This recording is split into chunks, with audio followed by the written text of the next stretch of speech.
ఈ యొక్క దినమున దయచేసి వినండి. అబద్ధ ప్రవక్త గురించి అదే వాక్య భాగాన్ని మనం కంటిన్యూ చేద్దాం. ఎందుకంటే లాస్ట్ వీక్ కేవలం కొన్ని వర్షాలు మాత్రమే విన్నాం. అబద్ధ ప్రవక్తకున్న ఆయన అసలు అబద్ధ ప్రవక్త అంటే ఒక సిస్టమా లేకపోతే ఒక వ్యక్తి అనే విషయాన్ని మనం నేర్చుకుంటూ వచ్చాము. అబద్ధ ప్రవక్త అంటే ఒక వ్యక్తి అనే విషయాన్ని మనం నేర్చుకుంటూ వచ్చాము. తర్వాత ఎటువంటి శక్తిని కలిగి ఉన్నాడు అబద్ధ ప్రవక్త అంటే ఆ శక్తిని బట్టి ప్రతిమకు మ్రొక్కాలి అని చెప్పి బలవంతము చేస్తూ ఇన్ఫ్లుయెన్స్ చేస్తున్నాడనే విషయాన్ని నేర్చుకుంటూ వచ్చాం.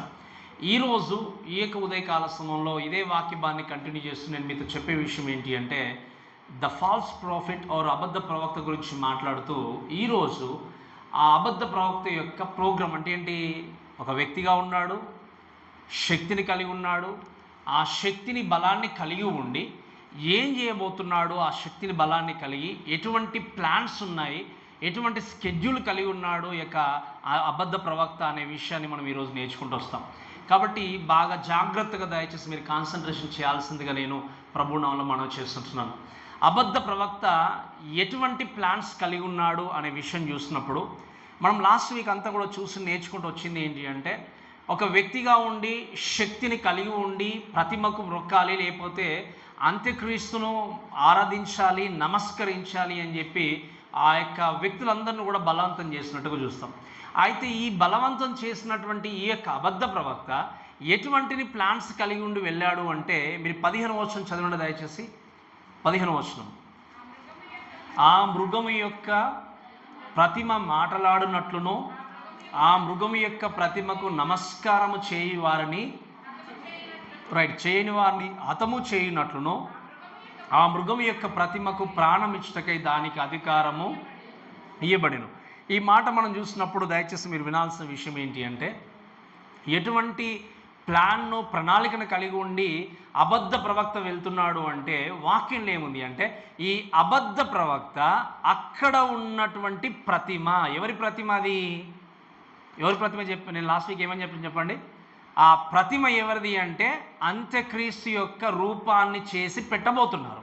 ఆ ప్రతిమకు మొక్కాలి అని చెప్పి బలవంతం చేస్తూ ఇంకా రాయబడిన మాట ఏంటి అంటే ఈ యొక్క అబద్ధ ప్రవక్త ఆ యొక్క ప్రతిమకు ప్రాణమిచ్చుటకై అధికారాన్ని కలిగి ఉన్నాడు అని చూస్తున్నాం. ఈ మాటలు మీరు బహు జాగ్రత్తగా ఆలోచించాలి.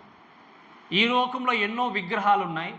మీరు చూస్తే ప్రపంచంలో ఆలోచన చేసినప్పుడు ఇప్పుడున్నటువంటి పరిస్థితుల్లోనే కాకపోవచ్చు ఈవెన్ ఏన్షియంట్ డేస్లో కూడా వ్యక్తిని కూర్చున్నటువంటి వ్యక్తిగత పూజ లేకపోతే వ్యక్తి పూజ అనేది చాలా మట్టుకు మనం చూస్తాం. దానియేలు గ్రంథంలో చూసినప్పుడు ఒక రాజు ఏం చేశాడో పెద్ద ప్రతిమను తయారు చేసి పెట్టాడు. ఎవరు చెప్పండి? నెబుకద్నెజరు రాజు. ఆ రాజు ఆ ప్రతిమను చేసి ఏం చెప్పాడు, ఈ ప్రతిమకు ఈ యొక్క విగ్రహానికి తప్పకుండా ఏం చేయాలి, మీరు మొక్కాలి. మొక్కకపోతే మీకు తప్పకుండా లా ప్రకారంగా లేకపోతే ఉన్నటువంటి ఆ యొక్క రాజరికపు పరిస్థితులను బట్టి తప్పకుండా పనిష్మెంట్ గుండా మీరు వెళ్ళాల్సిందే అని చెప్పి ఒక శాసనాన్ని చేసినట్టుగా మనం చూస్తాం. ఎందుకు అంటే తనను తానే ఏం చేశాడో దేవుణ్ణి ఆరాధించడానికంటే బదులు తనకు ఈ యొక్క ఆరాధన కలగాలి, తనకు నమస్కారం చేయాలని చెప్పి ఈ విధంగా ప్రతిమలు చేసుకొని పెట్టినట్టుగా చూస్తాం. అలానే మీరు చూస్తే ఇప్పుడు ఈవెన్ ఉన్నటువంటి ప్రస్తుత దినాల్లో కూడా ఒకవేళ ప్రతిమ కనబడకపోయినా కూడా వ్యక్తి పూజ అనేది చాలా జరుగుతున్నట్టుగా మనం చూస్తాం. అయితే రాబోయేటువంటి కాలంలో కూడా ఈ యొక్క అబద్ధ ప్రవక్త చేసేది ఏంటి అంటే అంత్యక్రీస్తు యొక్క ప్రతిమను నిలబెట్టి ఆ ప్రతిమకు సర్వలోకము అందరూ కూడా ఏం చేయాలి, నమస్కారము చేయాలి. నమస్కారము చేయాలి అని ఆలోచన చేసినప్పుడు మీరు వినండి, ఎన్ని ప్రతిమలు ఉన్నా కూడా ఎన్ని విగ్రహాలు ఉన్నా కూడా బైబిల్లో మనకు తెలియజేయబడిన విషయాలు ఏంటి అంటే ఎస్పెషల్లీ పాత నిబంధనలో చూస్తే మీరు గమనించండి, ద ఓల్డ్ టెస్ట్మెంట్లో లేకపోతే పాత నిబంధనలు ఎక్కడ చూసినా కూడా ద ఐడల్స్ కెనాట్ స్పీక్, అంతే కదా. అక్కడ ఉన్నటువంటి విగ్రహాలు మాటలాడలేవు, అంతే కదా. ఒకసారి చదవండి దయచేసి 135వ కీర్తన 15వ వచనం 16వ వచనం చదవండి. 135వ కీర్తన 15-16 వచనాలు దయచేసి త్వరగా చదవండి. 135వ కీర్తన. వెండివి బంగారువి అవేంటి, మనుషుల చేతి పనులు, వాటికి నోరుండి పలకవు, కనులుండివి చూడవు, చెవులుండి కూడా వినవు. వినండి దయచేసి వినండి. ఇక్కడ మనకు క్లియర్గా అర్థమయ్యేది ఏంటి అంటే అవి మాట్లాడవు, చూడవు, అవి మనుషుల యొక్క చేతి పనులు అనే విషయం మనం చూస్తాం. ఇంకొక మాట చూడండి దయచేసి ఎవరైనా. హబక్కూకు గ్రంథము 2వ అధ్యాయం 19వ వచనం. హబక్కూకు గ్రంథము 2వ అధ్యాయం 19వ వచనం.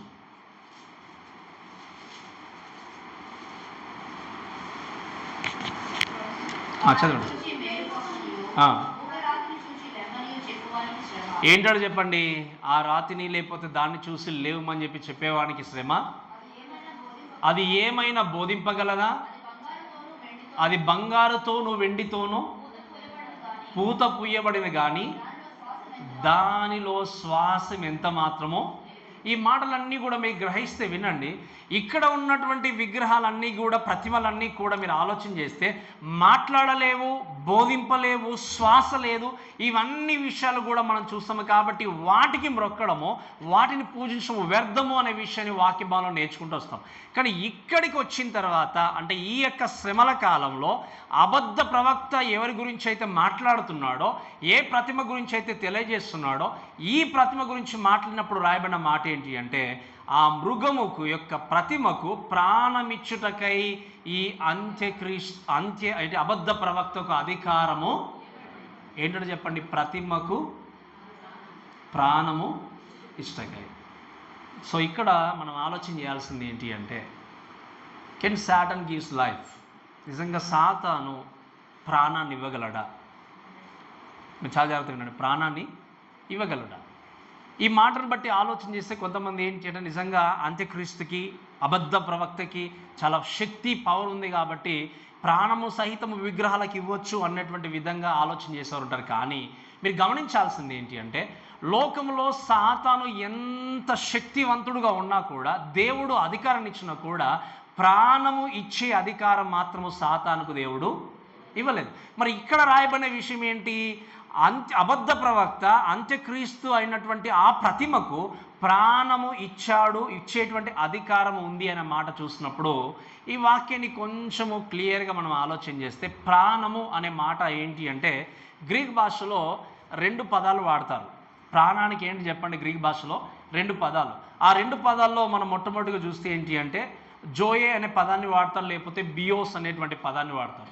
ఈ 2 పదాలకు అర్థం ఏంటి అంటే ప్రాణము అనేటువంటి పదం. బట్ ఇక్కడ రాయబడినటువంటి ఈ యొక్క వాక్యంలో ప్రాణం అనేటువంటి చోట రాయబడిన గ్రీక్ పదం ఏంటి అంటే న్యూమా. న్యూమా అంటే అర్థం ఏంటి అంటే స్పిరిట్. ఇంకా చెప్పాలి అంటే మీరు గమనించేది ఏంటి అంటే it's looks like a life. అంటే ఏంటి? ప్రాణం అనే పదాన్ని క్లియర్గా గ్రీక్లో పెట్టలేదు, కానీ ఒక ఆత్మ అనేటువంటి పదరూపకంగా ఈ పదాన్ని ఇక్కడ చేర్చినట్టుగా చూస్తాం. అంటే దీన్ని బట్టి మనం అర్థం చేసుకోవాల్సిన విషయం ఏంటంటే, చాలా జాగ్రత్తగా వినండి దయచేసి. అర్థం చేసుకోవాల్సింది ఏంటి అంటే ఆది నుండి సాతాను, అంత్యక్రీస్తు, అబద్ధ ప్రవక్త మోసం చేస్తూ వస్తూనే ఉన్నాడు. మనం వాక్యంలో చూస్తాం. వారి యొక్క మెయిన్ టార్గెట్ ఏంటి అంటే మనుషుల్ని మోసం చేయడం. మనుషుల్ని మోసం చేసే స్థితిలో ఉన్నప్పుడు మీరు గమనించండి, ఇప్పుడు ఉన్నటువంటి ఈ పరిస్థితుల్లో, ఈ టెక్నాలజీ కలిగినటువంటి ఈ దినాల్లో సత్యాన్ని అసత్యంగా చూపించవచ్చు, అసత్యాన్ని సత్యంగా చూపించవచ్చు. మీరు గమనించండి, అక్కడ ఆ విగ్రహానికి ప్రాణం ఇచ్చే విధంగా ఉంది అంటే మనం లాస్ట్ వీక్ నేర్చుకుంది, అంతకుముందు వీక్ కూడా నేర్చుకుంది ఏంటి అంటే ఈ అంత్యక్రీస్తు చనిపోయి తిరిగి లేచాడు అన్నట్టుగా మనుషుల్ని ఏం చేశాడు? నమ్మించాడు, మోసం చేశాడు. అలానే ఈ యొక్క విగ్రహము కూడా కదిలింపబడుతుంది, చూస్తుంది, మాట్లాడుతుంది అన్నట్టుగా ఏంటి అంటే మనుషుల్ని మభ్యపెట్టి మోసం చేసే స్థితిలోనికి అబద్ధ ప్రవక్త మనుషులందరినీ కూడా ఏం చేస్తాడు? ఆ విగ్రహం వైపు టర్న్ చేస్తాడు. ఇప్పటికీ మనం వింటాం, ఈ కాలంలో కూడా ఆ విగ్రహం కళ్ళు తెరిచి చూస్తుంది, విగ్రహం నుండి రక్తం గారుతుంది, అంతే కదా, చూస్తాం కదా. కొన్నిసార్లు అటు చూస్తుంది, తిరుగుతుంది. అంటే నిజంగా ఇది కరెక్టేనేమో అని చెప్పి ఇప్పుడు కూడా ఈ టైంలో కూడా అక్కడికి క్యూ కట్టే వాళ్ళు లేరంటారా? ఇక్కడ ఒకసారి మనం విన్నాం, మరియమ్మ విగ్రహం ఉంటే దాంట్లో బ్లడ్ కారుతుంది అంటే నిజంగా అక్కడ ఏదో శక్తి ఉంది అని చెప్పి క్యూ కట్టిన వాళ్ళని చూస్తాం. ఇప్పుడే ఇలా ఉంది అంటే శ్రమల కాలంకి వచ్చేసరికి టెక్నాలజీ ఇంకా ఇంత అభివృద్ధి చెందినప్పుడు సో ఏం చేస్తాడు సాతాను? ఆ యొక్క అబద్ధ ప్రవక్త అంటే ఆ విగ్రహానికి ప్రాణం ఉన్నట్టుగా మనుషుల్ని మోసం చేసి ఏం చేస్తాడు? మభ్యపెట్టేస్తాడు.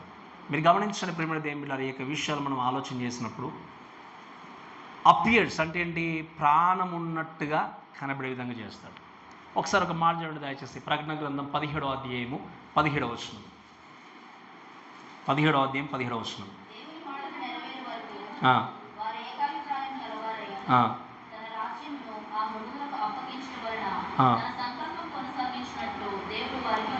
వినండి, అందరూ కూడా ఏకాభిప్రాయం కలిగి ఉండి ఆ విగ్రహం వైపు చూస్తూ, ఆ ప్రతిమ వైపు చూస్తూ ఏం చేస్తారు చెప్పండి? దేవుణ్ణి అంగీకరించని ప్రతి వ్యక్తి కూడా దాని కొరకు పరిగెత్తడానికి సిద్ధంగా ఉంటారు. అయితే ఇక్కడ మీరు గమనించాల్సింది ఏంటి అంటే, సాతాను, అంత్యక్రీస్తు, అబద్ధ ప్రవక్త ఎన్ని రకాల సూచక్రియలు చేయొచ్చు. లాస్ట్ వీక్ మనం చూసాము, ఆకాశం నుండి అగ్ని దిగి వచ్చే విధంగా కూడా సాతాను లేకపోతే అబద్ధ ప్రవక్త చేయగలడు. కానీ ఒక వ్యక్తికి ప్రాణం ఇచ్చేటువంటి అధికారం మాత్రం సాతానికి లేదు. కాబట్టి ఏం చేస్తున్నాడు ఇక్కడ? అబద్ధాన్ని మీరు వినండి, నిజమని నమ్మించేసి ప్రజలను తన వైపు ఆకర్షిస్తున్నాడు. ఇప్పటి నుండే కాదు, ఏదేను తోటలో స్టార్ట్ చేశాడు తన ప్లాన్, అంతే కదా? హవ్వతో స్టార్ట్ చేసినటువంటి ఆ ప్లాను, ఆదమవ్వతో చివరి వరకు సాతాను కొనసాగిస్తూనే వస్తూ ఉంటాడు. అందుకే మీరు చూడండి, ఈ కాలంలో మనం ఆలోచన చేసినప్పుడు మన జీవితంలో ఇప్పుడున్నటువంటి పరిస్థితుల్లో కూడా నేను చెప్పినట్టుగా అబద్ధాన్ని సత్యంగా, సత్యాన్ని అబద్ధంగా చూపించడానికి ప్రయత్నం చేసినప్పుడు ఈజీగా మోసపరచబడుతూ నమ్మేటువంటి స్థితిలో చాలామంది ఉంటారు. మనం ఈవెన్ మనుషులు కూడా ఆలోచన చేసినప్పుడు మోసం చేసే వ్యక్తుల్ని కూడా ఏం చేస్తారు చాలామంది జనులు? నమ్ముతారా నమ్మరు చెప్పండి? ఎందుకంటే ఇప్పుడు మీరు చూడండి, ఒక ప్రొడక్ట్ ఉందనుకోండి, అమ్మేటువంటి ఒక వస్తువు ఉంటే, ఆ వస్తువు అమ్మేటువంటి వ్యక్తి వాడకపోయినా దాన్ని వాడాను, నేను చూసాను, ఇది చేశానని చెప్పి దాన్ని ఎలాగైనా మన చేత కొనిపించే విధంగా ఏం చేస్తారు చెప్పండి? చేస్తారు. కానీ చివరికి చూస్తే వాళ్ళ ఇంట్లోనే ఆ వస్తువులు కొన్నిసార్లు ఉండవు. ఎందుకు? They wanted to sell it, they wanted to deceivers. ఏంటి? డిసీవ్ చేసి, మోసం చేసి ఎలాగైనా ఆ వస్తువుని ఏం చేయాలి? ఒకరి చేత కొనిపించాలి. ఇలా నానా ప్రయత్నాలు చేస్తూ మనుషుల్ని మోసం చేసేటువంటి అబద్ధముతో కూడినటువంటి స్థితిలో సాతాను మొదటి నుండి ప్రయత్నం చేస్తూ వస్తూ ఉన్నాడు. చివరికి ఏం చేశాడు ఇక్కడంటే, ఆ ప్రతిమకు ప్రాణం ఉన్నదన్నట్టుగా ప్రజల్ని మభ్యపెడుతూ ముందుకు తీసుకెళ్ళాడు. ఈ విషయాలు జరిగినప్పుడు వాక్యం ఏమని రాయబడింది అంటే, ఆ మృగం యొక్క ప్రతిమ మాటలాడునట్లును ఆ ప్రతిమకు ప్రాణం ఇచ్చటకే దానికి అధికారము. సో ఇప్పుడున్నటువంటి టెక్నాలజీ నేను చెప్పినట్టుగా ఏంటి అంటే, లుక్స్ లైక్ ఏంటంటే ఇట్ హ్యాస్ ఎ లైఫ్, ప్రాణం ఉన్నట్టుగా చూపించడము, మాట్లాడినట్టుగా దాన్ని చూపించే విధంగా చేసినప్పుడు ప్రజలు ఈజీగా మోసపోయి ఏం చేస్తారంటే అటువైపు పరిగెత్తే వ్యక్తులు ఉంటారు. అయితే ఇక్కడ జరిగేటువంటి ఒక విషయం ఏంటి అంటే, అదే 15వ వచనంలో చూస్తే, ఆ ప్రతిమ మాట్లాడునట్లు ఆ మృగము యొక్క ప్రతిమకు నమస్కారము చేయని వారిని హతము చేయనట్లున్నది వాక్యం. ఏమని చెప్పండి? ఆ యొక్క అంత్యక్రీస్తు యొక్క ప్రతిమకు నమస్కారము చేయనటువంటి ప్రతి వ్యక్తి ఏం కావాలి? సంహరించబడాలి. అందుకే మనం చూస్తాం అక్కడ షడ్రక్, మేషక్, అబేద్నెగో గురించి కూడా ఆలోచన చేసినప్పుడు, ఆ పేద విగ్రహాన్ని నిలబెట్టినప్పుడు ప్రతి వ్యక్తి కూడా వెళ్ళి ఏం చేస్తారు చెప్పండి? సాష్టంగా నమస్కారం చేసి దాన్ని మ్రొక్కుతారు.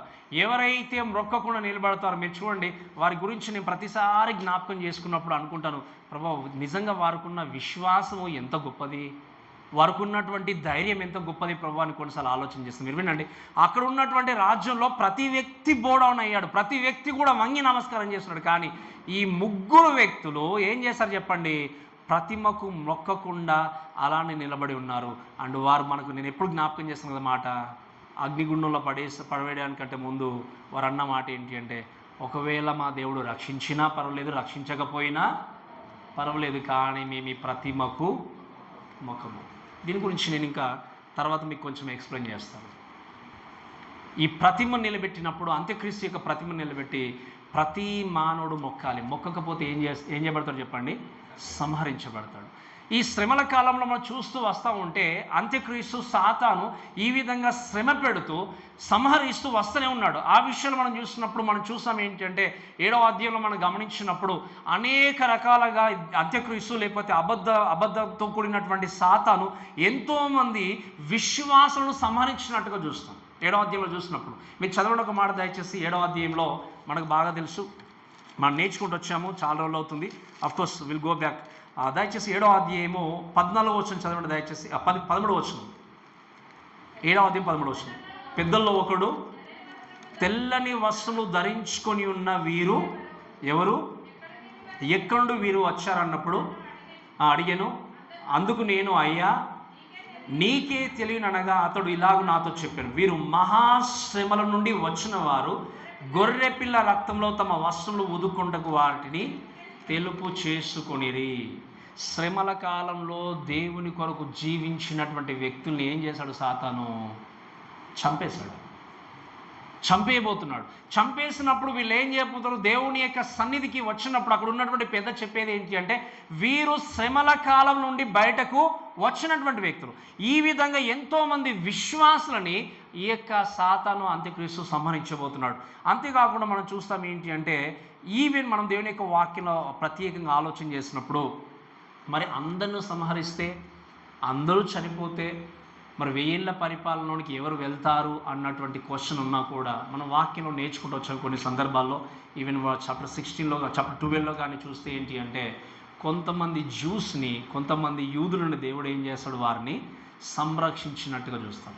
12వ అధ్యాయంలో మనం నేర్చుకున్నాం, స్త్రీకి రెక్కలనిచ్చి దేవుడు ఏం చేస్తాడు? అరణ్యంనకు కొనిపోయినాడు. ఆ స్త్రీ అంటే ఎవరైనా నేర్చుకున్నాం చెప్పండి? ఇశ్రాయేల్ జనాంగం. అంటే ఇశ్రాయేల్ జనాంగాన్ని దేవుడు ఏం చేస్తున్నాడు? 3.5 సంవత్సరంలో అరణ్యంలో దేవుడు ఏం చేస్తున్నాడు? ఆ యొక్క ఇశ్రాయేల్ జనాంగాన్ని పోషిస్తున్నాడు.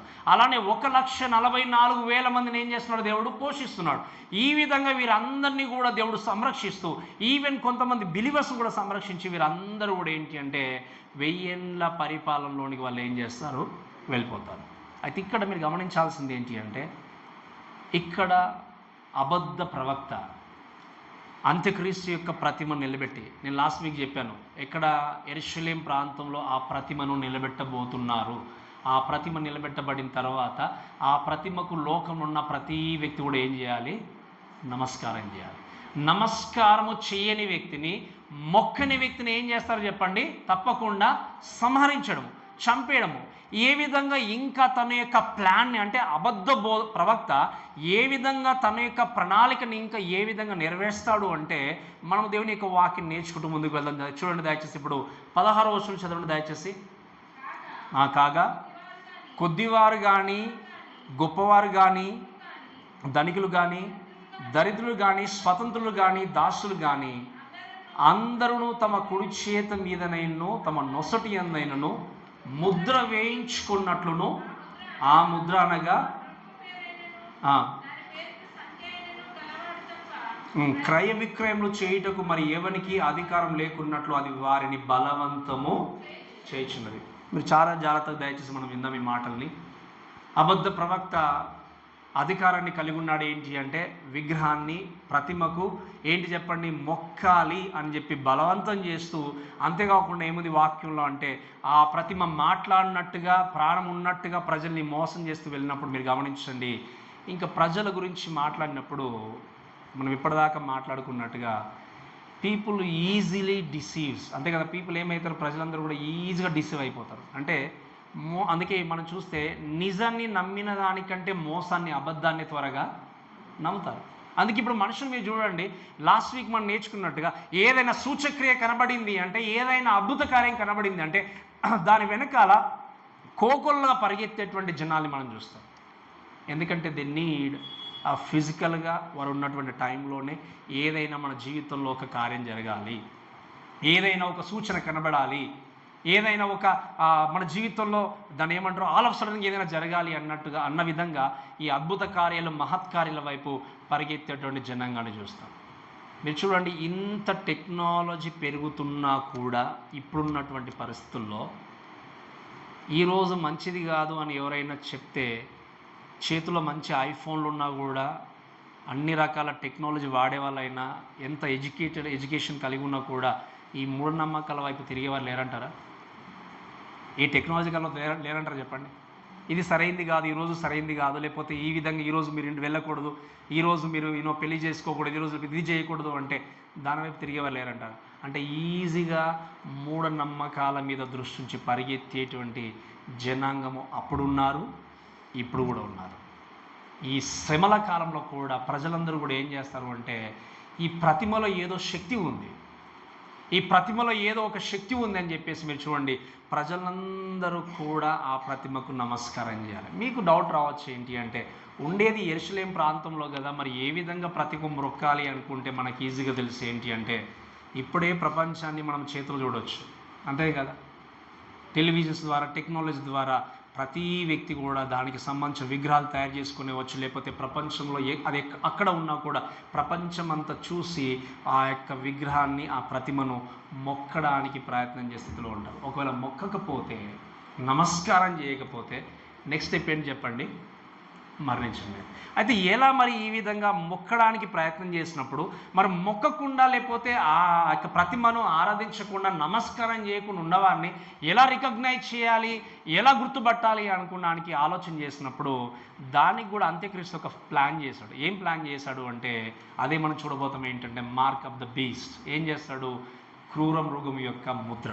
దాన్ని మనము 666, లేకపోతే ఇంకా చెప్పాలంటే ఆ యొక్క ముద్ర గురించి మనం క్లియర్గా నేర్చుకుంటూ వెళ్తాం. ఈ ముద్ర వేసి దాన్ని వేసిన తర్వాత దాన్ని రికగ్నైజ్ చేస్తూ ముందుకెళ్ళినట్టుగా చూస్తాం. సో ఇక్కడ ఈ ముద్ర గురించి మాట్లాడుతూ మీరు చాలా డీటెయిల్గా వాక్యం నేర్చుకుంటున్నప్పుడు మీరు చూడండి, ఈ ముద్ర అనే విషయం చూస్తే కొద్దివారు కానీ, గొప్పవారు కానీ, ధనికులు కానీ, దరిద్రులు కానీ, స్వతంత్రులు కానీ, దాసులు కానీ అందరూ కూడా తమ కుడి చేతి మీద తన నొసటి యందు ముద్రను ఏం చేయాలి? వేయించుకోవాలి అని చూస్తున్నాం. ఈ ముద్ర గురించి జ్ఞాపకం చేసుకుంటూ మనం తెలుసుకోవడానికంటే ముందు బైబిల్ గ్రంథంలో కానీ, లేకపోతే పురాతన కాలంలో కూడా కానీ ఈ ముద్రలను వాడినట్టుగా మనం చూస్తాం. ముద్రల గురించి చూస్తే ఆ యొక్క ఏన్షియంట్ డేస్లో స్పెషల్ ఏంటి అంటే, ఒకవేళ స్లేవ్స్గా బానిసలుగా ఉన్నవారికి జంతువులతో కూడినటువంటి ముద్రలు వేసేవారు. సైనికులకేమో సైనికుల యొక్క డిఫరెంట్ ముద్రలు వేసి ఈ విధంగా రికగ్నైజ్ చేసి ముందుకు వెళ్ళేవారు. ఈవెన్ మనం ఆలోచన చేస్తే సీజర్ గురించి చూసినప్పుడు సీజర్ కూడా ఏంటి అంటే, ఆ సీజర్, రోమా చక్రవర్తి అయినటువంటి సీజర్ ఏం చేశాడు అంటే తను కూడా దేవుడి కంటే ఎక్కువ నన్ను పూజించాలి, నన్ను ఆరాధించాలి అని చెప్పి ఏం చేశాడు అంటే ఒక సీజర్ ఏం చేశాడు అంటే ఒక రిక్వైర్మెంట్ తీసుకొని వచ్చాడు. ఏంటి ఆ రిక్వైర్మెంట్ అంటే, ఈ సీజర్ను దేవుడిగా ఒప్పుకుంటూ ఆ సీజర్ యొక్క ప్రతిమను, లేకపోతే సీజర్కు మొక్కాలి అంటే వారు ఒక పని చేయాలి. ఏం పని చేయాలి అంటే, వారు వెళ్ళి ఒకటి ఆఫర్ చేసేదానికంటే ముందు ఏం ఆఫర్ చేయాలంటే, అక్కడ సీజర్ యొక్క విగ్రహం ముందు, లేకపోతే సీజర్ దగ్గర ఏర్పాటు చేయబడినటువంటి ఒక బలిపీఠం దగ్గరికి వెళ్ళి కొంచెం ఉప్పు తీసుకొని, సాల్ట్ తీసుకొని ఆ ఉప్పును దాంట్లో వేసి ఆఫర్ చేసి, అంటే ఏంటి, బలిలాగా అర్పించి, ఓకే నువ్వు నిజంగా గొప్పవాడివి, నువ్వు చక్రవర్తివి, నువ్వు దేవత లాంటి వ్యక్తివి, దేవుని లాంటి వ్యక్తివి అని చెప్పి ఏం చేసేవారు? ప్రజలు మొక్కేవారు. ఎవరైతే సాల్ట్ వేసి అలా ఆయన్ను మొక్కగన్న వారు ఉంటారో వారందరినీ సీజర్ ఏం చేశాడు? చంపేశాడు. ఆ మొక్కనటువంటి, అంటే ఆ మొక్కకుండా మిగిలిన జనాలు ఎవరో తెలుసా? క్రైస్తవులు. సీజర్ను ఆరాధించకుండా, మొక్కకుండా మిగిలిపోయినటువంటి క్రైస్తవులు అందరినీ కూడా ఏం చేశాడు? సీజరు చంపేశాడు. అలానే ఇక్కడ ఉన్నటువంటి అంత్యక్రీస్తు కూడా ఏం చేస్తున్నాడు అంటే, ఆ ప్రతిమ నిలబెట్టిన తర్వాత ఆ ప్రతిమకు, ఆ విగ్రహానికి ఎవరైతే మొక్కకుండా ఉంటారో, ఎవరైతే దానికి నమస్కారం చేయకుండా, ఎవరైతే మొక్కకుండా ఉంటారో వారు ఖచ్చితంగా ఏం చేయబడాలి? సంహరించబడాలి.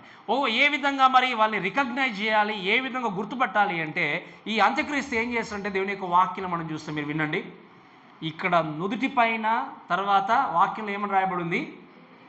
దేవుని యొక్క వాక్యం చూస్తే నుదుటి పైన, అంతేకాకుండా తమ కుడి చేతి మీద ఏం చేయాలి? ఒక ముద్ర కనబడాలి.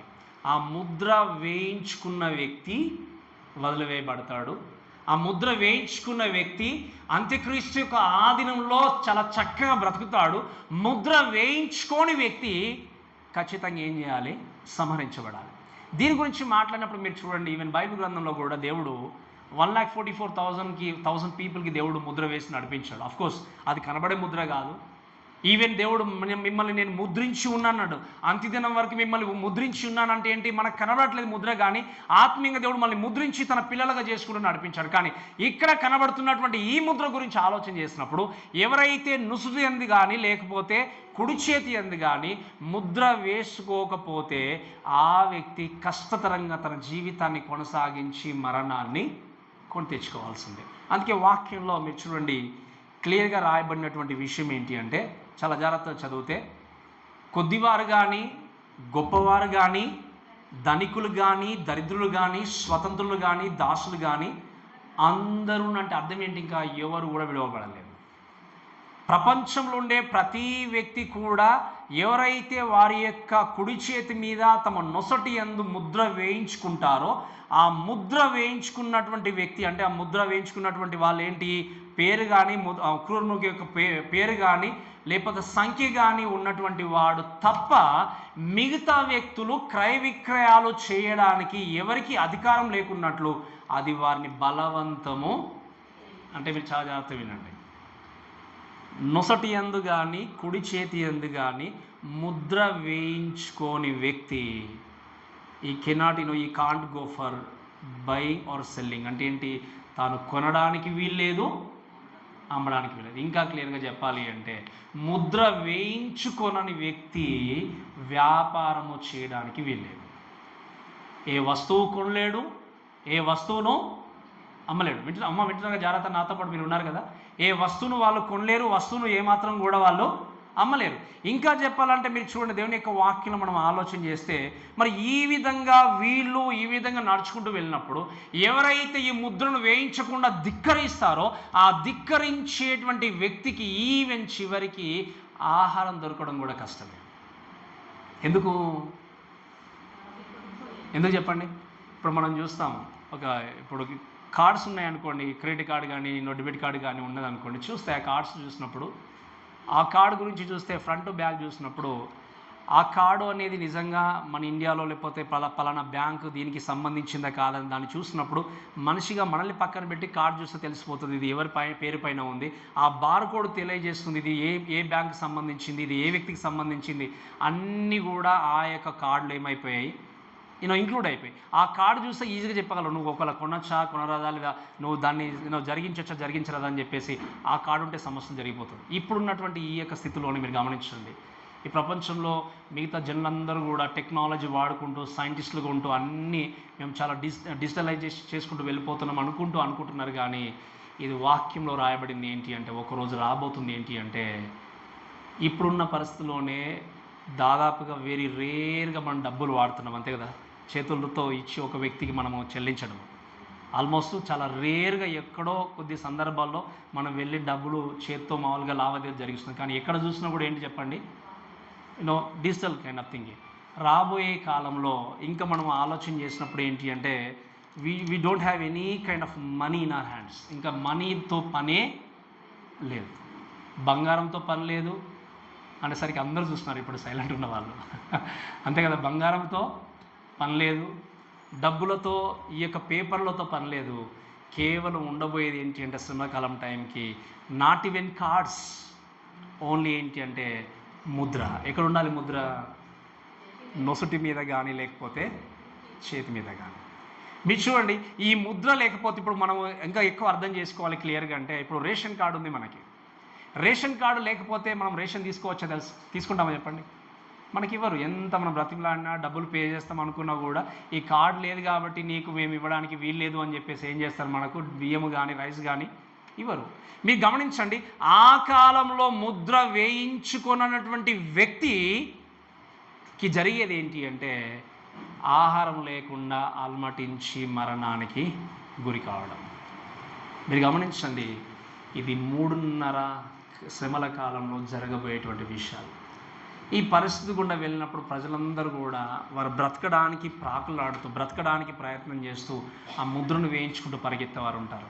కానీ ఎవరైతే యేసుక్రీస్తు గురించి తెలుసుకొని యేసుక్రీస్తు యొక్క గొప్పతనాన్ని అర్థం చేసుకొని ఆయన నిజమైన దేవుడని ఎరిగినటువంటి వ్యక్తులు మాత్రము ముద్ర వేయించుకొనకుండా మరణాన్ని సహితం వాళ్ళు ఏం చేస్తారు, దానికి లోబడి మరణంలోనికి వెళ్ళడానికి సిద్ధపడతారు. ఈ మాటలు వింటున్న మన అందరం కూడా దయచేసి కొద్ది నిమిషాలు ఈ మాటలు జ్ఞాపకం చేసుకుంటూ మనం ముందుకు వెళ్దాం. మనం దయచేసి ఆలోచన చేసే విషయం ఏంటి అంటే, మీరు దయచేసి వినాల్సిన విషయం గురించి మనం మాట్లాడినప్పుడు మీరు దయచేసి వినండి. ఈ లోకంలో మనం బ్రతుకుతున్నప్పుడు, క్రైస్తవులుగా జీవిస్తున్నప్పుడు అఫ్కోర్స్ నిజమైనటువంటి క్రైస్తవుడు ఆ ముద్ర వేయించుకునేటువంటి టైం వరకు ఈ లోకంలో ఉండడు. నేను జాగ్రత్త చెప్తున్నాను వినండి. ఎప్పుడు జరగబోతుంది, అంత్యక్రీస్తు ఎప్పుడు రాబోతున్నాడు, ఎప్పుడు ఈయన ముద్ర వేయబోతున్నాడు, ఎప్పుడు జరుగుతుంది చెప్పండి? ఇది ఇంకో 1 year తర్వాతనా 2 years తర్వాతనా? ఎప్పుడు చెప్పండి, ఎప్పుడు జరగబోతుంది? ఈరోజు యేసుక్రీస్తు వచ్చాడు అనుకోండి, నెక్స్ట్ సెకండ్తోనే నెక్స్ట్ మూమెంట్తోనే శ్రమకాలం స్టార్ట్ అవుతుంది. మీరు అనుకోవచ్చు మాకు ఇంకా చాలా మేము ఎంగుగా ఉన్నాము, ఇంకా చాలా కాలం ఉంది, చనిపోయిన తర్వాత వస్తలేదు అనుకుంటే, యేసుక్రీస్తు మధ్యాకాశానికి ఈరోజు వచ్చాడు అనుకోండి, వెంటనే ఏం స్టార్ట్ అవుతుంది? శ్రమకాలము ప్రారంభమవుతుంది. ఎవరైతే యేసుక్రీస్తును అంగీకరించిన వ్యక్తిగా ఉంటారో, ఆయన సొంత రక్షకునిగా నమ్మిన వ్యక్తిగా ఉంటాడో, ఆ వ్యక్తి ఏం చేస్తాడు? ఖచ్చితంగా దేవునితో పాటు ఆ దేవుడు ఉన్నటువంటి ప్రదేశానికి ఎత్తబడతాడు. ఎవరైతే యేసుక్రీస్తును విశ్వసించలేరో ఆ వ్యక్తి ఇక్కడ మిగిలిపోబడతాడు. ఆ వ్యక్తి శ్రమల గుండా వెళ్ళాల్సిందే. ఆ వ్యక్తి శ్రమల గుండా వెళ్ళినప్పుడు అంత్యక్రీస్తు నిలబడి చెప్పే మాట ఏంటి అంటే, నువ్వు తప్పకుండా ఈ యొక్క ముద్ర నువ్వు తీసుకోవాలి, తీసుకోకపోతే మరణమే.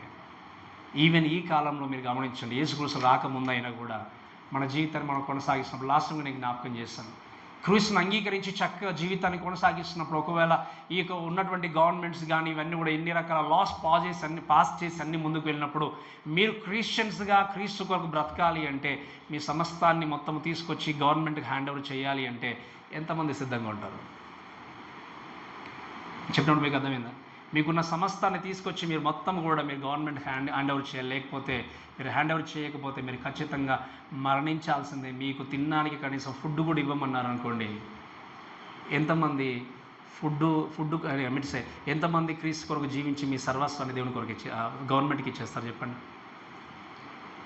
ఆలోచన చేయడానికే ఎలా ఉంది చెప్పండి? మీరు గమనించండి, ఈ స్థితిలో ఒకవేళ మనం ఉన్నప్పుడు, ఆ సిచ్యువేషన్స్ లోకంలోనికి రాబోతున్నప్పుడు, ఇవ్వకుండా నేను అలానే ఉంటాను క్రీస్తు కొరకు క్రీస్తు కొరకు నేను జీవించాలనుకుంటే నాకు సరిగా ఫుడ్ దొరకదేమో, లేకపోతే నాకు కావాల్సినవన్నీ దొరకవేమో, కాబట్టి నాకు ఇదే కావాలి నేను అనుకున్నప్పుడు నువ్వు అలా జీవించి తాత్కాలికంగా నువ్వు ఒకవేళ దేవుని ధిక్కరిస్తే, మీరు వినండి, ఈ తాత్కాలికంగా మీరు లోకంలో బ్రతికినంత వరకు ప్రశాంతంగా ఉండొచ్చు, ఏ లోటు లేకుండా. ఒకవేళ మీకు కనీసం రోగం లేకుండా, జ్వరం లేకుండా, అసలు ఆకలితో అలమటించకుండా ప్రశాంతంగా మీరు బ్రతకొచ్చు. ఈవెన్ చెప్పాలంటే 80, 90, 100 సంవత్సరాన్ని బ్రతకొచ్చు. But what is next? అందుకే నేను చెప్పాను చాలాసార్లు, ఈ కొద్ది కాలం ఉండేటువంటి ప్రశాంతత కొరకు, కొద్ది కాలం ఉండేటువంటి కంఫర్ట్ కొరకు క్రీస్తును ప్రక్కన పెట్టి పరిగెత్తితే పర్మనెంట్గా ఉండేటువంటి శ్రమను ఎదుర్కోవడం కష్టం. ఇప్పుడు ఒక వ్యక్తికి శ్రమ కలిగిందనుకోండి, మీకు మీ జీవితంలో ఆర్థికంగానో ఆరోగ్యపరంగానో మీరు కష్టాల గుండా వెళ్తున్నారు. కష్టాల గుండా వెళ్తున్నప్పుడు, శ్రమల గుండా వెళ్తున్నప్పుడు ఏమనుకుంటారు చెప్పండి మీరు? ఈ శ్రమ, ఈ కష్టము, ఈ రోగము, ఈ యొక్క అప్పుల బాధలు ఏదో ఒక రోజు తీరుతాయి అని అనుకుంటారా అనుకోరా? గట్టిగా చెప్పాలి నాకు. అప్పులు ఖచ్చితంగా మేబీ ఇంకో 10 yearsకో, లేకపోతే ఇంకో 5 yearsకో 2 yearsకో తీరిపోతాయి అనుకుంటారు. ఏదైనా జ్వరం వచ్చింది అనుకో 2-3 days ఉంటుంది, లేదా ఏదైనా రోగం వచ్చిన, ఏదైనా అనుకోకుండా డిసీజ్ వచ్చినా కూడా ఖచ్చితంగా దేవుడు బాగు చేస్తారు, లేకపోతే ఖచ్చితంగా బాగైపోతుంది అన్నటువంటి నిరీక్షణ ఉండదా? ఉంటుంది. కాబట్టి ఏం చేస్తారు? కష్టమైన నష్టమైన లీడ్ చేస్తారు. కానీ ఒక మాట గుర్తుపెట్టుకోండి, మరణించిన తర్వాత ఉండబోయేటువంటి శ్రమ, కష్టము, నరకంలో అనుభవించబోయేటువంటి ఆ కఠినమైనటువంటి ఆ శిక్ష అన్నదానికి అంతము లేదు. ఈ అప్పుల బాధలు ఇంకొక 2-3 yearsలో నేను తీర్చుకోగలన్నటువంటి నిరీక్షణలు పరిగెత్తాం కాబట్టి కష్టపడి ముందుకెళ్తాం. కానీ నరకానికి వెళ్ళిన తర్వాత అక్కడ ఉండబోయేటువంటి జీవితానికి అంతము లేదు. ఈ నిజంగా నువ్వు అనుభవిస్తున్నటువంటి జీవితానికి, శ్రమకు, శిక్షకు ఇంతకాలం నేను భరిస్తే సరిపోతుందిలే, ఈ కష్టం నేను భరించేసి ఇంకా నేను చక్కగా నీతిగా, లేకపోతే సమాధానంగా, సంతోషంగా బ్రతుకుతాను అనడానికి అవకాశం లేనే లేదు. ఆ యొక్క హింస, ఆ బాధ, ఆ శ్రమ, ఆ పనిష్మెంటు ఎల్లకాలం నువ్వు కలిగి ఉండాల్సిందే. ఇప్పుడు చెప్పండి, ఈ తాత్కాలికమైనటువంటి కంఫర్ట్ మీకు కావాలా? ఈ తాత్కాలికమైన ఆనందం కొరకు మీరు వినండి, ఆ శాశ్వతమయంగా ఉండేటువంటి ఆనందాన్ని జార విడుచుకుంటున్నారని ఒకసారి ఆలోచన చేయాలి. మీరు అనొచ్చు, పాస్గా చెప్తున్నారులే, కానీ నిజంగా అటువంటి సందర్భాలు వస్తాయంటే నేను చెప్పినట్టుగా వస్తే రావచ్చు, రాకపోవచ్చు, లేదా ఇంకా కూడా మళ్ళీ స్క్రూటినైజ్ చేసి చాలా ఇంకో హింసల గుండా తీసుకెళ్ళొచ్చు. నిజంగా చెప్పినప్పుడు, ఆలోచన చేసినప్పుడు మీకు గవర్నమెంట్ వచ్చేటువంటి ఏ బెనిఫిట్స్ మీకు రావు అన్నప్పుడు ఎంతమంది క్రీస్తు కొరకు సాక్షిగా బ్రతకగలరు?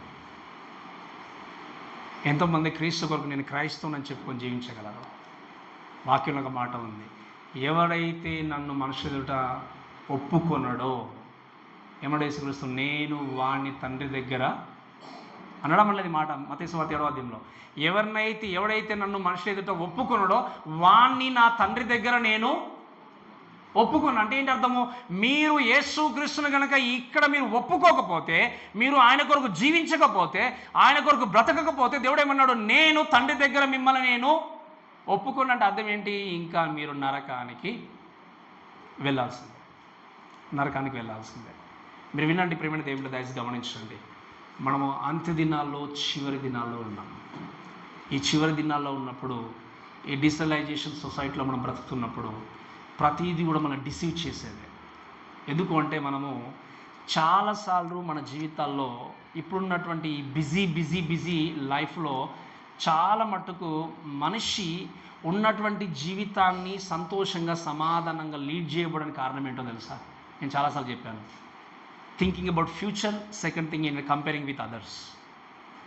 థింకింగ్ అబౌట్ ఫ్యూచర్ ఏంటి? ఒకవేళ ఇప్పుడు నిజంగా అన్ని విధాలుగా కష్టం వచ్చి అన్నీ చేసి ఏ విధంగా ఒక నష్టమైన, అబద్ధమైన, మోసమైన సంపాదించుకొని పెట్టుకోకపోతే రేపు నాకు నా పిల్లలకి ఎలా ఉంటుందో అని ఆలోచన చేస్తాం. మీరు వినండి, అన్యాయంగా సంపాదిస్తే ఖచ్చితంగా నిజంగా ఉంటుందని నమ్ముతున్నారా మీరు? ధనవంతులు ఉన్నవాళ్ళు నెక్స్ట్ సెకండ్లో దరిద్రులు కావచ్చు, దేవుడు తలుచుకుంటే. దరిద్రులు ఉన్నటువంటి వ్యక్తులు నెక్స్ట్ సెకండ్లో ధనవంతులు కావచ్చు. అది ఎవరి దగ్గర ఉంది ఈ శక్తి? ఈరోజు ఎంతోమంది దేవునికి వచ్చేటువంటి సమయాన్ని కూడా ప్రక్కన పెట్టి, దేవునికి సమయాన్ని ఇవ్వకుండా ఎంతోమంది పరిగెత్తి సంపాదించి నిజంగా ఆ అన్యాయమా, అసత్యమా, అబద్ధం అని తెలియకుండా మోసముతో సమకూర్చుకుంటూ వెళ్ళి నా కుటుంబం, నా పిల్లల కొరకు అని చెప్పి పరిగెత్తేటువంటి వ్యక్తులు ఉన్నారు. ఆ కోణములో దేవుడిచ్చినటువంటి విలువైన జీవితాన్ని జారవిడ్చుకునేవారు అనేకులు. రెండవ కేటగిరీ ఏంటి అంటే కంపేరింగ్ విత్ అదర్స్, అంటే ఇతరులతో పోల్చుకోవడం. వీరు మంచి ఇల్లు కట్టుకున్నారు కాబట్టి నేనేం చేయాలి? ఒక మంచి ఇల్లు కట్టుకోవాలి. వీరు ఈ స్థితిలో ఉన్నారు కాబట్టి వాళ్ళ స్థితికి నేను ఎప్పుడు వెళ్తానని ఈ విధంగా మనుషులతో కంపేర్ చేసినప్పుడు, ఒక వ్యక్తిని మీరు టార్గెట్లో పెట్టుకున్నప్పుడు ఆ వ్యక్తి దగ్గరికి మీరు రీచ్ అయ్యారనుకోండి, ఆయనతో పాటు మీరు సాటిస్ఫాక్షన్గా, తృప్తిగా ఉంటారా? అప్పుడు మళ్ళీ ఏం చేస్తారు? ఆయన వదిలేసి ఇంకొక వ్యక్తిని మనం గోల్గా పెట్టుకుంటాం. ఈ వ్యక్తి ఇంకా ఎక్కువ ఉంది కదా, ఈయనకు 4 కార్లు ఉన్నాయి, లేకపోతే ఇంకా భూమి ఉంది, ఇంత స్థలం ఉంది కాబట్టి ఇప్పుడు ఈయనతో అయిపోయింది, ఏం చేయాలి? మళ్ళీ తనతో పోల్చుకోవాలి. ఈ విధంగా పోల్చుకుంటూ నువ్వు చివరికి కన్ను మూస్తే ఏం సంపాదించుకున్నట్టు, ఏం సాధించినట్టు? నేను అడిగే ప్రశ్న ఏంటి అంటే, ఈ ప్రయాణములో, ఈ జీవిత ప్రయాణములో ఎప్పుడు నువ్వు దేవునికి సమయాన్ని ఇచ్చింది? నేను అందుకే ఒక మాట చెప్తాను, మీకు చాలా జాగ్రత్తగా గమనించండి. మనందరము కూడా ఈ లోకములోనికి యాత్రికులుగా వచ్చాం. ఏంటి చెప్పండి? వింటున్నాం కదా మాట? అందరం కూడా లోకంలోనికి యాత్రికులు అంటే తెలుసు కదా మీకు.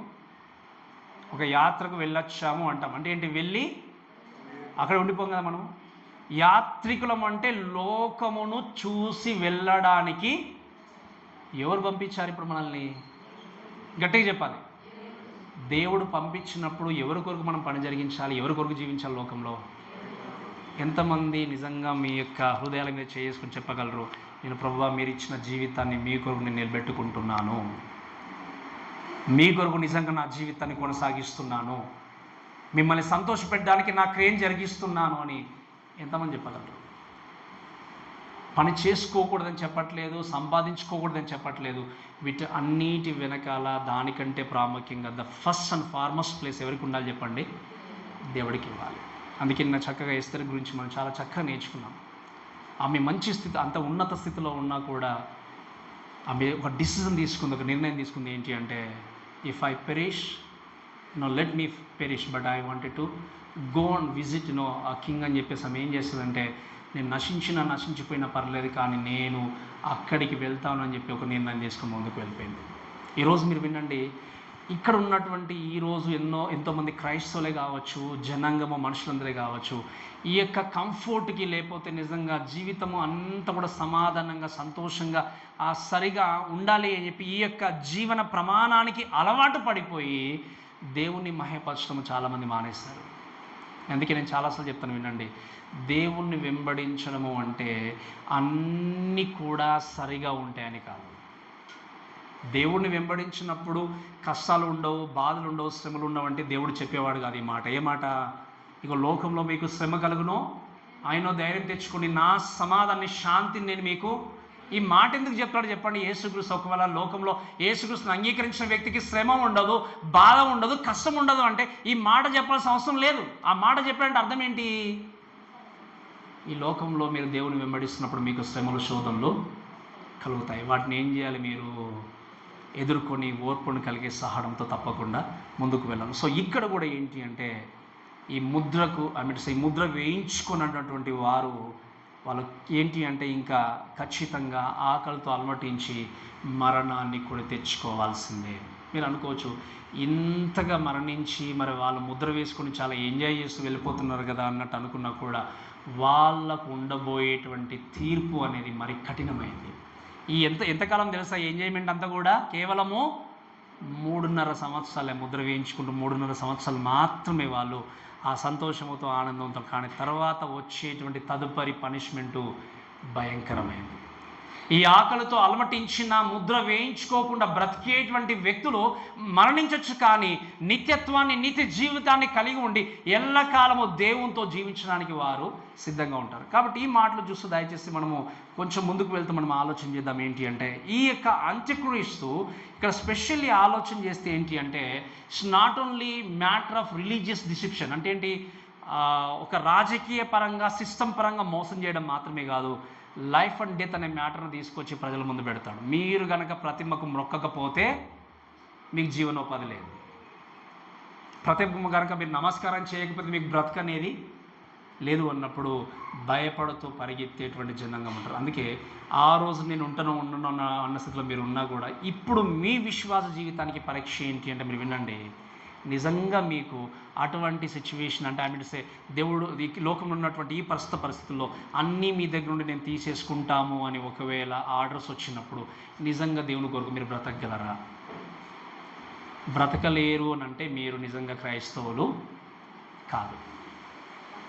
నాకు లోకమే కావాలి, లోకంలో ఉన్న సమస్తం కావాలి అంటే మీరు నిజంగా మీ లోపల యేసుక్రీస్తు ఉదయించలేదు. ఎప్పుడు కూడా మీరు కష్టాలు ఎదురైనా, బాధలు ఎదురైనటువంటి ఛాలెంజెస్ వచ్చినా మనం నేర్చుకున్నాం కదా, షడ్రక్, మేషక్, అబేద్నెగో ఈ 3 వ్యక్తులు చూడండి ఒకసారి. ఆ యొక్క రాజ్యంలో ఉన్నటువంటి ప్రతి వ్యక్తి కూడా ఏం చేస్తున్నారు? బోడౌన్ అయ్యి నమస్కారం చేస్తున్నారు. ఈ 3 వ్యక్తులు మాత్రం ఏం చేశారు చెప్పండి? నమస్కారం చేయలేదు. వీరికి ఇంత ధైర్యం ఎక్కడ వచ్చింది? గట్టిగా చెప్పాలి. అంత వందల మందిలో, వేల మందిలో ఈ 3 మాత్రమే అటువంటి నిర్ణయం తీసుకొని నిలబడ్డారు అంటే వారి ధైర్యాన్ని మెచ్చుకోవాలి. దానికి కారణం ఏంటంటే వారు నమ్ముకున్నటువంటి దేవుని గొప్పతనం వారికి తెలుసు. అందుకే వారు ఏమని వాడారు మాట? మేము సేవిస్తున్నటువంటి దేవుడు మమ్మల్ని రక్షించకపోయినా మేము ఆ ప్రతిమకు, విగ్రహానికి ఈరోజు మాకు ఆస్తి ఉన్నా, అంతస్తు లేకపోయినా మేము మాత్రం దేవుణ్ణి విడము అని ఎవరు ఎంతమంది గట్టిగా ధైర్యంగా చెప్పగలరు? కొన్ని చేతులు కనబడుతున్నాయి, మిగతాలో చాలా ఆశపడుతున్నట్టు ఆస్తి కోసం. మాకు ఆస్తి ఉన్నా లేకపోయినా, అంతస్తు ఉన్నా లేకపోయినా, ఈ లోకంలో ఏమి ఉన్నా లేకపోయినా మాకు కావాల్సింది యేసుక్రీస్తు మాత్రమే, ఆయన ఉంటే మాకు చాలు అన్నటువంటి దృఢ సంకల్పంతో నిశ్చయిత నువ్వు ముందుకెళ్ళినప్పుడు you are a blessed person, you will be a blessed person. ఎందుకు అంటే నాట్ ఓన్లీ ఇక్కడ మాత్రమే కాదు, పరలోకంలో శాశ్వతంగా దేవుడును ఊహింపలేనటువంటి మేళ్లతో దేవుడు నిన్ను తృప్తిపరచబోతున్నాడు. ప్రేమటి దేవుళ్ళ దాచినండి, మీకు అటువంటి దృఢ సంకల్పం కలిగి ఉన్నారంటే యు ఆర్ సో బ్లెస్డ్. ఒకవేళ ఇంకా కూడా ఆ యొక్క వేవరింగ్ కైండ్ ఆఫ్ ఫెయిత్ అంటే తడబడేటువంటి విశ్వాసం మీ జీవితంలో ఉన్నట్టయితే ఈ మాటలు బట్టి నేను ఎంకరేజ్ చేసేది ఏంటి అంటే మన ముందు కనబడుతున్నది అంతా నిజం కాదు. ఎక్కడ చూసిన మోసము, అబద్ధం. అందుకే లోకంలో ఉన్నదంతా నేత్రాశయు, శరీరాశయు, జీవబుడ్డం అనే మాట మనం చూస్తున్నాం. నీకు కనబడేదంతా కూడా నా శ్రేయస్కరమే అనుకుని నువ్వు పరిగెత్తుతున్నావేమో, నా మంచు కొరక నేను పరిగెత్తున్నావు. మీరు వినండి, దేవుడు ఇచ్చేది ఎప్పుడు శ్రేష్టమైనది. దేవుడు ఇచ్చేటువంటి విజయము ఎప్పుడు కూడా అది శాశ్వతమైనది. ఈ మాట గుర్తుపెట్టుకోండి. దేవుడు ఇచ్చేటువంటి ప్రతిదీ కూడా శ్రేష్టమైనది, విలువైనది. ఆయన ఇచ్చేటువంటి విజయము శాశ్వతమైనది. ఈ లోకంలో మనకి ఏది ఉన్నా లేకపోయినా దేవుని కొరకు సాక్ష్యం జీవించాలి. అందుకే పౌలు భక్తుడు అంటాడు కదా, బ్రతుకుట నా మట్టుకైతే బ్రతుకుట క్రీస్తే, చావైతే లాభమే మేలే. నిజంగా లాభం అంటే అందుకే మనం చనిపోయినప్పుడు మనం చాలాసార్లు వింటాం, యేసుక్రీస్తును అంగీకరించి మరణించారంటే వారు సేఫెస్ట్ ప్లేస్లో ఉన్నారు.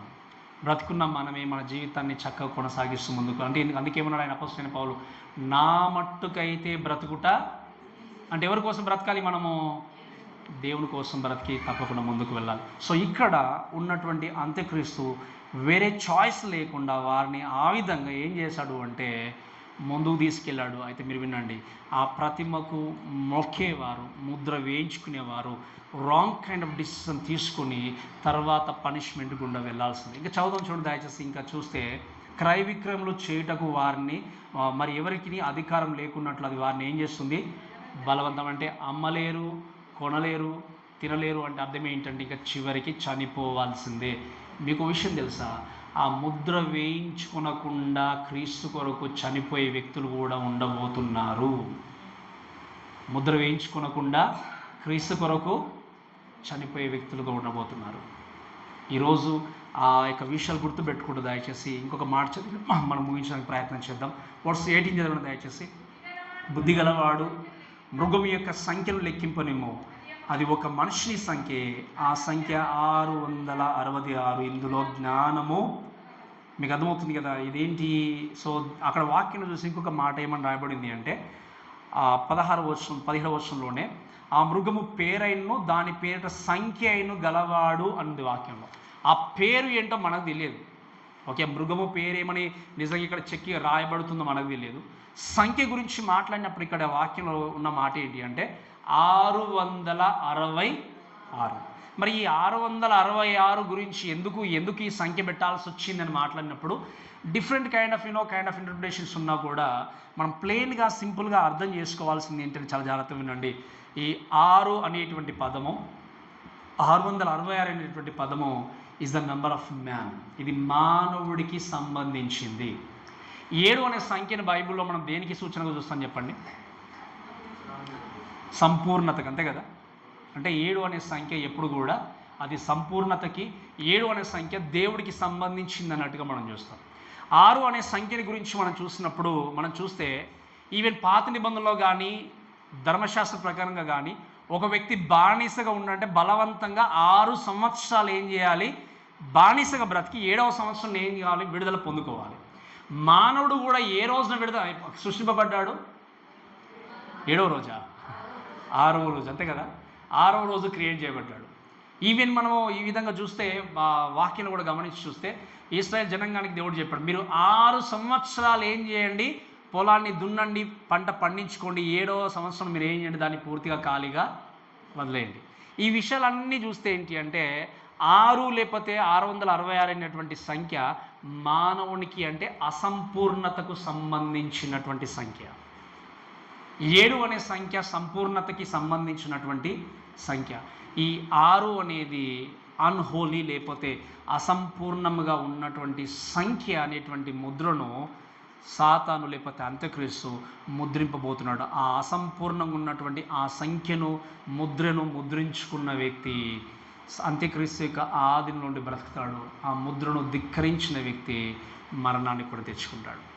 ఇంకొంతమంది ఇంకొంచెం లోతుగా వెళ్ళి చెప్పే మాట ఏంటి అంటే లైక్ తండ్రి కుమార పరిశుద్ధాత్మ దేవుడుగా ఉన్నట్టుగా సాతాను అంత్యక్రీస్తు అబద్ధ బోధకుడు 666 అన్నట్టుగా ఈ యొక్క ముద్రలు వేసి మనుషుల్ని మోసం చేస్తున్నారు అని తెలియజేస్తారు.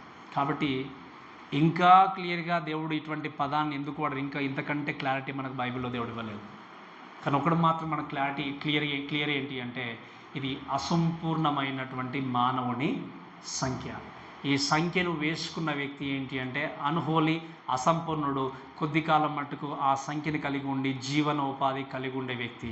కానీ దాన్ని ధిక్కరించిన వ్యక్తి ఈ లోకంలో శ్రమల గుండా కష్టాల గుండా వెళ్ళొచ్చు, ప్రాణాన్ని కోల్పోవచ్చు, కానీ పర్మనెంట్గా దేవునితో ఎల్లకాలము జీవించబోతున్నటువంటి వ్యక్తి.